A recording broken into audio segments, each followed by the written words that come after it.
Gospel this morning is from Luke 12:31 through 48. Do not be afraid, little flock, for your Father is pleased to give you the kingdom. Sell all your belongings and give the money to the poor. Provide for yourselves purses that don't wear out, and save your riches in heaven, where they will never decrease, because no thief can get to them, and no moth can destroy them. For your heart will always be where your riches are. Be ready for whatever comes, dressed for action with your lamps lit, like servants who are waiting for their master to come back from a wedding feast. When he comes and knocks, they will open the door for him at once. How happy are those servants whose master finds them awake and ready when he returns. I tell you, he will take off his coat and have them sit down, and will wait on them.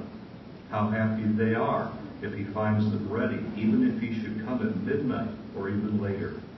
And you can be sure that the owner of the house knew the time. If the owner of the house knew the time when the thief would come, he would not let the thief break into his house. And you too must be ready, because the Son of Man will come in an hour when you are not expecting him. Peter said, Lord, does this parable apply to us, or do you mean it for everyone? The Lord answered, Who then is the faithful and wise servant? He is the one that his master put in charge to run the household and give the other servants their share of the food in the proper time. How happy that servant if his master finds him doing that when he comes home. Indeed, I tell you, the master will put that servant in charge of all his property. But if that servant says to himself that his master is taking a long time to come back, and if he begins to beat the other servants, both men and women, and eats and drinks and gets drunk, then the master will come back one day, when the servant does not expect him, and at that time he does not know. The master will cut him to pieces and make him share the fate of the disobedient. The servant who knows what the master wants him to do, but does not get ready to do it, will be punished with a heavy whipping. But the servant who does not know what the master wants, and yet does something which he deserves a whipping, will be punished with a light whipping. Much is required from the person of whom much is given. Much more is required from the person of whom much more is given. Our sermon this morning is Fear Not, Little Flock. In the first section of today's Gospel, we are told to fear not, little flock. Earlier in this section, Jesus warned us about worry. He tells us about God's delight in giving us the kingdom by selling our possessions and giving to those who need. Jesus might be making a point about how useless some of those treasures may in fact be. I remember cleaning my mom's house when she entered assisted living. It took 5 months to clean, sort, sell at auction, and then be disappointed in how low the price was we received for all of our earthly treasures. Do you think that we humans may have had the same problem 2,000 years ago? Do you think Jesus knew we tend to gather worldly stuff? Could there be a benefit to us when we lighten our load of worldly treasures? Yes, I think so. Jesus continues with the fear not theme by telling us how to make wallets that don't wear out. He tells us how to have a treasure that will never run out. He says, where your treasure is, there your heart will be too. In other words, to love our neighbors is to fill our heavenly wallet. His focus is to help the needy, and by you and I taking those actions, help us to fill our heavenly purse and prepare us for the next life. In the second section of today's Gospel, we are given 2 themes. The narrower theme is the second coming of Jesus. The wider theme is the time when God's calling enters into a person's life. Be dressed for service and keep your lamps lit, he tells us. Be like people waiting for the master to come home. He tells us, the servants, who are found waiting for his return will be so happy when he arrives, and the master will honor those servants by serving a feast to them. Jesus says, "Fear not the second coming of the Lord." But then Peter asks a simple question that has meaning on several levels. "Lord, are you telling this parable to us or for everyone?" Jesus then replies with a question of his own. Who are the faithful and wise managers whom the master will put in charge of his household servants? He then goes on to describe two types of servants.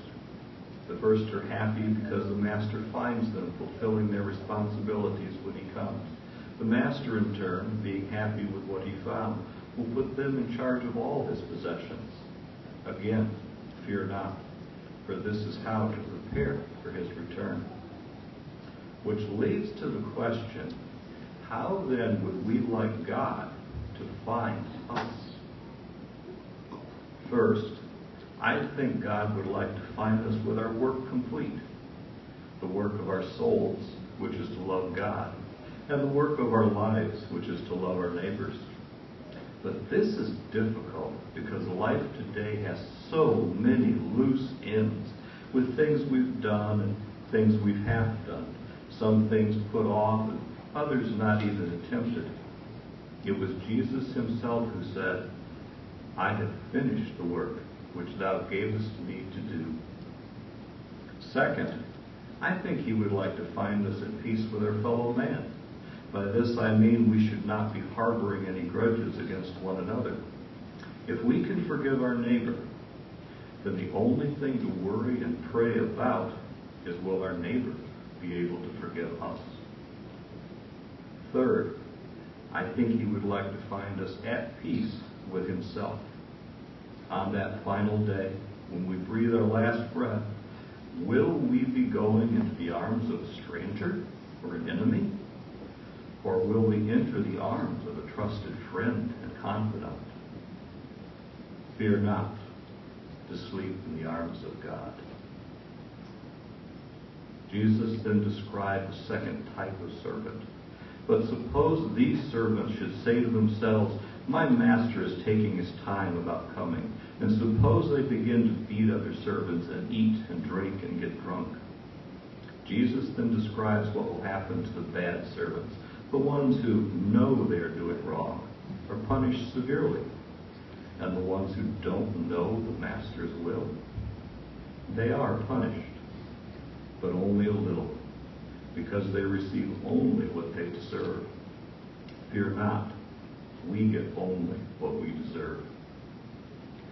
But can we see the two big mistakes these unwise servants made?